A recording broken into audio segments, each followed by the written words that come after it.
Fourth city వచ్చేసి Srisailam highway ఆ చుట్టుపక్కల నాగార్జున సాగర్ శ్రీశైలం ఆ మధ్యలో వస్తుంది. అవునండి. అంటే విజయవాడ హైవేలో ఇన్వెస్ట్ చేసే వాళ్ళకి దగ్గర అవుతుంది కదా ఆ ఫోర్త్ సిటీ. కానీ ఇప్పుడు విజయవాడ హైవే మార్కెట్ పెరిగే అవకాశం ఏమైనా ఉందంటారా? విజయవాడ హైవే కూడా కొంచెం ఇంపాక్ట్ ఉంటుందండి. ఎందుకు లాస్ట్ 2 years నుంచి కూడా మార్కెట్ కాస్త బాగుందని చెప్పి అంటున్నారు. ఒకప్పుడు విజయవాడ హైవే ఎక్కడ మొదలైందో అక్కడే ఆగిపోయింది. అవునండి. మళ్ళీ చాలా ఇయర్స్ తర్వాత మళ్ళీ విజయవాడ హైవే కొంచెం మళ్ళీ కాస్త పూర్వవైభవం రాబోతుంది అంటున్నారు. అవునండి. మీరు ఈ మధ్యకాలంలో వెళ్ళొచ్చారా విజయవాడ హైవేకి? అటు రెగ్యులర్గా వెళ్తూనే ఉంటామండి. టీఎస్ఐఏసి వచ్చేసి మనకి అనౌన్స్ చేయటము, అక్కడ ప్రాజెక్ట్స్ అనౌన్స్ చేయటం ఒకటి, చౌటుప్పల్ దగ్గర మనకి RRR కనెక్టివిటీ రావడంతో ఇక్కడ నుంచి స్టార్ట్ చేసుకుని చౌటుప్పల్ దాకా కూడా మనకి ఎల్బీ నగర్ దగ్గర నుంచి స్టార్ట్ చేసుకుని చౌటుప్పల్ దాకా మనకి వెంచర్స్ రావడము, దానివల్ల కొంచెం డెవలప్మెంట్ అవ్వటము, ప్లస్ మళ్ళీ ఇన్వెస్టర్స్ కూడా అక్కడ ఇన్వెస్ట్ చేయడము స్టార్ట్ చేశారండి. అది మీరు అబ్జర్వేషన్ చేసిన దాంట్లో విజయవాడ హైవే మార్కెట్ మొట్టమొదటి రియల్ ఎస్టేట్ మార్కెట్ స్టార్ట్ అయింది అక్కడ. కరెక్ట్ అండి. ఎందుకు అక్కడ స్టార్ట్ అయింది, ఎందుకు ఆగిపోయింది, మళ్ళీ ఎందుకు స్టార్ట్ అయింది అంటే మీరు ఏం చెప్తారు? మీరు ఏం అబ్జర్వ్ చేశారు? సో నాకు తెలిసినంత వరకు అండి అసలుకి హైదరాబాద్కి రియల్ ఎస్టేట్ స్టార్ట్ అయింది విజయవాడ హైవే అనమాట. అక్కడ నుంచి స్టార్ట్ అయింది. అక్కడ చాలా వెంచర్స్ పడ్డాయి. జనప్రియ వాళ్ళు చాలా వెంచర్స్ వేశారు. తర్వాత రామోజీ ఫిలిం సిటీ రావడం ఒకటి, సంఘీ టెంపుల్, సంఘీ వాళ్ళది, సంఘీ గ్రూప్ ఆఫ్ కన్స్ట్రక్షన్స్ వాళ్ళు ఉండటం ఒకటి, ఇండస్ట్రీస్ ఉండటం, వీటి వల్ల ఏంటంటే అన్నిటికంటే హైప్ అక్కడే స్టార్ట్ అయింది. సో అక్కడి నుంచి స్టార్ట్ అయింది ఏదైతే ఉందో అక్కడ వనస్థలిపురం ఎల్బీ నగర్లోనే దాదాపుగా ఆగిపోయిందండి. ఇప్పుడు కొంచెం ఎక్స్పాండ్ అవుతుందండి. హయత్ నగర్, అంబర్పేట్ దాకా వెళ్ళిపోయింది.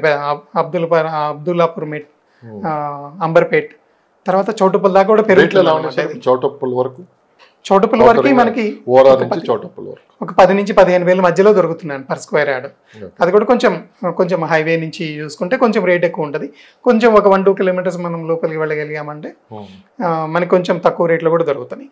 ఇంకొకటి ఏంటంటే ఎస్పెషల్లీ ఏంటంటే కొంచెం విజయవాడ హైవేలో ఏం జరుగుతుందంటే కొన్ని ప్రాజెక్ట్స్ ఏమైతే ఉన్నాయో వాళ్ళన్నీ కూడా ఏంటంటే అన్నీ కాదు, వాళ్ళ కంప్లీట్గా డెవలప్ చేసిన తర్వాతనే సేల్కి పెడుతున్నారు.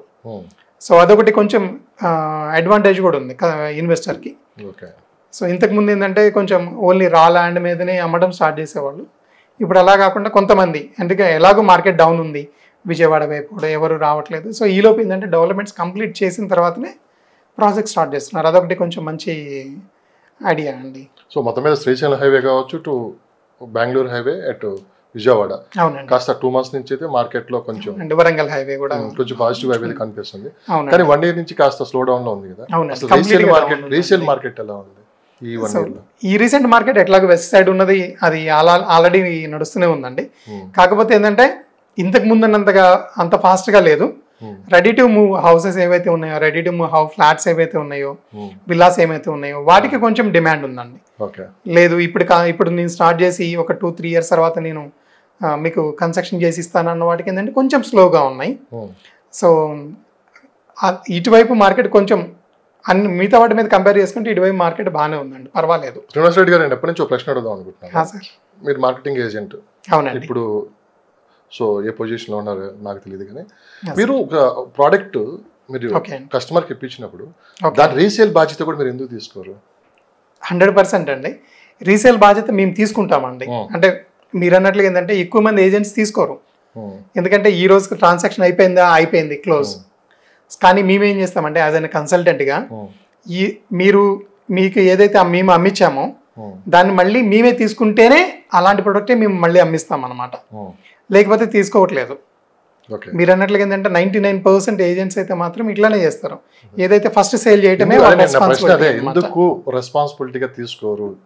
ఎందుకు తీసుకోవట్లేదు? నమ్మకంగా ఒక ప్రోడక్ట్ ఇప్పించినప్పుడు రేపు అవసరం ఉన్నప్పుడు ఏదో మన అదే కస్టమర్ కి మళ్ళీ మేము ఉన్నా మీకు రీసేల్ చేయించగలం, మా బాధ్యత మేము తీసుకుంటాం అని చెప్పి అప్పుడు అక్కడ కూడా ఇన్కమ్ వస్తుంది. అవునండి. కానీ మొదటి దానికి మీరు ఎక్కువ ప్రాధాన్యత ఇస్తారు, రెండో దానికి అయితే మీరు దూరంగా ఉంటారు. ఎందుకని? అది కూడా అది సేమ్ ప్రోడక్టే కదా. అవునండి. ఒకటి ఏంటంటే లక్ష్మణ్ గారు, మీరు అడిగింది చాలా వ్యాలిడ్ పాయింట్ అండి. యాజ్ అన్ ఇన్వెస్టర్గా ఫస్ట్ ఆలోచించాల్సింది కూడా అదేనండి. ఎస్పెషల్లీ రియల్ ఎస్టేట్లో ఎలా జరుగుతుంది అంటే లక్ష్మణ్ గారు, రియల్ ఎస్టేట్లో కొనడం అనేది చాలా ఈజీ అండి, అమ్మటం అనేది చాలా కష్టం అనమాట.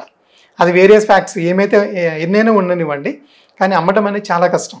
కానీ యాజ్ అన్ ఇన్వెస్టర్గా నేనే ఇన్వెస్టర్ అనుకోండి, ఏదైనా ప్రాజెక్ట్కి వెళ్ళినప్పుడు కూడా నేను ఆలోచించేది కూడా అదేనండి.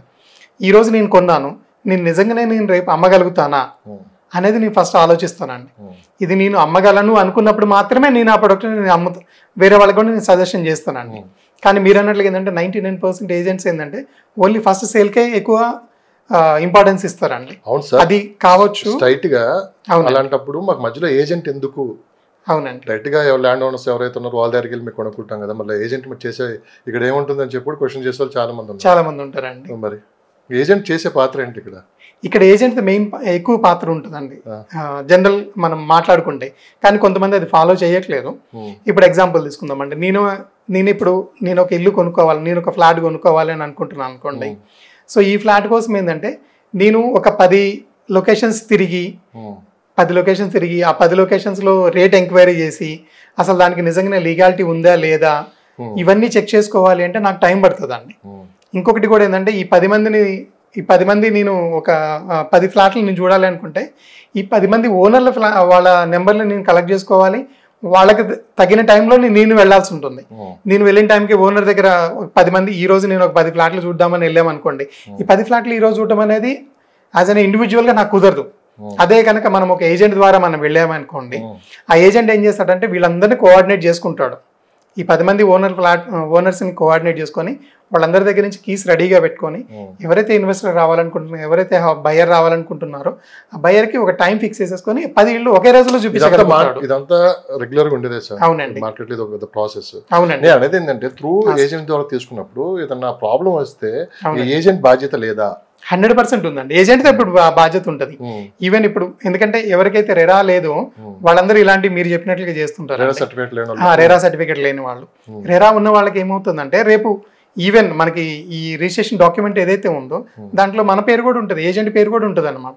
ఏజెంట్ పేరు కూడా ఇంక్లూడ్ చేస్తారు. సో ఇంక్లూడ్ చేసినప్పుడు ఏంటంటే రేపు ఎప్పుడైనా కానీ లీగల్గా ఏదైనా ప్రాబ్లం వచ్చిందంటే ఏజెంట్ కూడా లయబుల్ అవుతాడు. సో ఇది ఆల్రెడీ మహారాష్ట్ర రెరాలో స్టార్ట్ అయింది, మన తెలంగాణ రెరాలో కూడా స్టార్ట్ అవుతుంది నియర్ ఫ్యూచర్ లో, ఒక 1-2 months లోనే అంతే. ఇప్పుడు ఇది స్టార్ట్ అయినప్పుడు ఏమవుతుంది అంటే ఏజెంట్ పాత్ర ఇంకా ఎక్కువ ఉంటుంది. నాకు ఎప్పటి నుంచో పరిచయం. అవునండి, నేను ప్రోడక్ట్ తీసుకోవాలనుకుంటున్నాను, ఫ్లాట్ ఏదో ఒకటి. ఓకే అండి. సో నాకు పూర్తిగా మీ మీద నమ్మకం ఉంది. అవునండి. ఓకే, నేను త్రూ మీ మీద నమ్మకంతో ఆ ప్లాట్ కొనాలా, అవునండి, లేదా ప్లాట్స్ సంబంధించి పూర్తి డాక్యుమెంటేషన్ నమ్ముకొని ప్లాట్ కొనాలంటే ఇక్కడ ఒక మైండ్ గేమ్ కూడా ఉంటుంది. డెఫినెట్ గా అండి, మీకు అర్థమైంది, ఎమోషనల్ గా ఉంటుంది. ఒకవేళ నేను స్ట్రైట్ గా నేను వెళ్తేనేమో నా మీద నమ్మకం లేదనుకుంటాను, మీరు అనుకుంటారు. ఇది ఒక ఎమోషనల్ గేమ్ అయితే మార్కెట్ లో నడుస్తూ ఉంటుంది, ఇప్పటికి కాదు ఎప్పటికీ నడుస్తూనే ఉంటుంది. ఇలా ఎమోషనల్ గేమ్ నడిపే వాళ్ళు అవునండి ఎలా ఉంటారు సార్ అసలు మైండ్ సెట్? రిలేషన్ లో జరిగేది అదే జరుగుతుంది. మీరు ఆల్రెడీ ఒకసారి మీరు దెబ్బతిన్నారు. అవునండి. సో అది ఇప్పటికీ ఇంకా రికవర్ అవ్వడానికి చాలా టైం పట్టింది. అవునండి, మధ్యలో కూడా మనం చాలా సార్లు మాట్లాడుకున్నాం. ఒక నమ్మకం ఎంతవరకు కరెక్ట్ అని నేను అంటాను రియల్ ఎస్టేట్ రంగంలో. లేదండి, నేనైతే మాత్రం మనిషిని నమ్మొద్దనే చెప్తానండి. ఇప్పుడు నిజంగానే 4 City అని చెప్తున్నారండి. 4 City అని చెప్పగానే మీరు నాకు తెలుసు కదా అని చెప్పేసి ఇదిగోండి సార్ లక్ష్మణ్ గారు ఇక్కడికి రండి సార్, మీకు ఇన్వెస్ట్మెంట్ పెట్టండి, మీరు డెఫినెట్గా మీరు 5 years లోనే డబుల్ అవుతుంది, 3 times అవుతుంది అని మిమ్మల్ని తీసుకొని వెళ్ళాను అనుకోండి, అది మనిషి నమ్మినట్లు ఉంటుందండి. కాదండి, మీరు మనిషిని అసలు నమ్మొద్దు. మీరు ఓన్గా రీసెర్చ్ చేయండి, మీరు కూడా చేయండి, మేము చెప్తాం ఇదిగోండి ఇలాంటి ఇది ఇక్కడ రాబోతుంది, ఈ ఏరియాలో రాబోతుంది, ఇక్కడ పెడితే మీకు ఇన్వెస్ట్మెంట్ వస్తుంది అనేది, ఇన్వెస్ట్మెంట్ మీకు రిటర్న్ ఆఫ్ ఇన్వెస్ట్మెంట్ బాగుంటుంది అని చెప్పేసి. సో మీరు కూడా యాజ్ అన్ ఇన్వెస్టర్గా కూడా మీరు చేయాల్సింది ఏంటంటే మీరు కూడా ఓన్గా రీసెర్చ్ చేయండి. మీరు ఓన్గా రీసెర్చ్ చేసుకున్న తర్వాతనే మీరు కూడా లీగల్ ఒపీనియన్ తీసుకోండి. అఫ్ కోర్స్ మేము ఏదైనా ప్రాజెక్ట్ మేము తీసుకున్నప్పుడు కూడా మేము 100% లీగల్ ఒపీనియన్ తీసుకుంటామండి. నిజంగానే ఆ ప్రాజెక్ట్ కంప్లీట్ చేయగలుగుతారా లేదా, వాళ్ళ దగ్గర ఫండ్స్ ఉన్నాయా లేవా, ఇవన్నీ కూడా మేము ఎంక్వైరీ చేసుకుంటాం. అలాగనే మీరు కూడా ఆ డాక్యుమెంట్స్ ఏమైతే ఉన్నాయో వాటిని మీరు కూడా కంపల్సరీగా లీగల్ వెరిఫికేషన్ చేయించుకోండి. ఎందుకంటే సార్ మనం తీసుకునే ప్రోడక్ట్ 5 లక్షలు కానివ్వండి, 10 లక్షలు కానివ్వండి, ₹1 కోటి కానివ్వండి, 10 కోట్లు కానివ్వండి, అంత అమౌంట్ మనం అక్కడ ఇన్వెస్ట్ చేయబోయే టైంలో ఒక 5,000, 10,000 రూపాయలు లాయర్కి ఇచ్చేసి మీరు ఒకసారి చెక్ చేసి ఇవ్వండి అని చెప్తే మనకి ఏమవుతుందండి, ఏం కాదు, మనకి పోయేది ఆ 5,000, 10,000 పోతుంది. మనకి ప్రొడక్ట్ బాగాలేదనుకోండి ఆ రోజే మనం రిజెక్ట్ చేయొచ్చు దాన్ని, అంతేనండి, లేదంటే ₹1 కరెక్ట్ అండి. ఇప్పుడు ఎందుకంటే ఈ లీగల్ ఒపీనియన్ లో కూడా ఈ హైడ్రా కూడా ఇంక్లూడ్ చేసే చెప్తున్నారు మనకి. ఎందుకంటే హైడ్రాకి సంబంధించిన మనకి డీటెయిల్స్ కూడా అన్ని ఆన్లైన్ లోనే అవైలబిలిటీ ఉన్నాయి. ప్లస్ మళ్ళీ మనం కూడా హైడ్రా కమిషనర్ రంగనాథ్ గారు కూడా ఒక మాట చెప్పారు, చాలా సీరియస్ గా చెప్పారు. హైదరాబాద్ చుట్టుపక్కల భూములు కొనే ముందు 1-2 సార్లు మీరు బాగా ఆలోచించి నిర్ణయం తీసుకొని ఇన్వెస్ట్ చేయండి అన్నారు. అవునండి. ఎందుకు సార్ అంటే చుట్టుపక్కల హైదరాబాద్ చుట్టుపక్కల కూడా ఫ్యూచర్ లో హైడ్రా ఫోకస్ పెట్టే అవకాశం ఉందంటే? అవునండి, ఈ హైడ్రా అనేది ఓన్లీ నాకు హైదరాబాద్ వరకే కాదండి, ఇది ఎంటైర్ తెలంగాణ అనమాట. కాకపోతే ఏంటంటే ఇనిషియల్ గా మనకి రంగనాథ్ గారు ఫోకస్ చేస్తుంది ఏంటంటే ఓన్లీ హైదరాబాద్ దాని చుట్టుపక్కల ఉన్న లేక్స్ మీద ఫోకస్ చేశారు. కానీ ఇది ఓన్లీ లేక్స్ ప్రొడక్షన్ కోసమే కాదండి, ఇది కంప్లీట్ ఓన్లీ హైదరాబాద్ కోసమే కాదు, ఎంటైర్ తెలంగాణ కోసం అనమాట. అది నియర్ ఫ్యూచర్లో డెఫినెట్గా ఎక్స్పాండ్ అవుతుంది అండి ఇది. ఎందుకంటే వాళ్ళు కూడా అంటే ఇప్పుడు స్టాఫ్ తక్కువ అవడం వల్ల లేకపోతే ఇక్కడ ఉన్న ఇష్యూస్ వల్లనో కొంచెం రిస్ట్రిక్ట్ అవుతున్నారు, కానీ కంప్లీట్ తెలంగాణ ఫోకస్ చేస్తారండి వాళ్ళు. ఈవెన్ కొన్ని లేక్స్ కానుకొని మనకి కొన్ని రిసార్ట్స్ వెళ్తాయి, వాటికి కూడా ప్రాబ్లమే ఉంటుందండి మీన్ ఫ్యూచర్లో కూడా. అందుకనే 1-2 సార్లు మనిషిని నమ్మొద్దు, మనిషి అసలుకే నమ్మొద్దు, డాక్యుమెంట్సే నమ్మండి. అది కూడా మీ ఓన్గా రీసెర్చ్ చేసుకోండి. నిజంగానే ఇక్కడ డెవలప్మెంట్ అవుతుందా అనుకున్నా మీరు ఓన్గా రీసెర్చ్ చేసుకొని చెక్ చేసుకొని పర్వాలేదు అని అనుకున్నప్పుడు మాత్రమే ఇన్వెస్ట్ చేయండి. సెంటిమెంట్ డ్రామాలు వద్దండి, ఈ ఎమోషనల్గా వద్దు. ఎందుకంటే ఇప్పుడు ఇన్వెస్టర్ కూడా ఏంటంటే అవేర్నెస్ చాలా పెరిగిందండి, వాళ్ళకి డేటా కూడా అవైలబిలిటీ ఉంది, వాళ్ళకి కూడా అవైలబిలిటీ ఉంది, మాకు ఏదైతే ఉందో వాళ్ళకి కూడా ఉంది అవైలబిలిటీ. సో వాటన్నిటిని బేస్ చేసుకొని మాత్రమే మనం ఇన్వెస్ట్మెంట్ చేయాలండి. మనిషిని మాత్రం నమ్మి ఎప్పుడు ఇన్వెస్ట్మెంట్ చేయొద్దు అండి.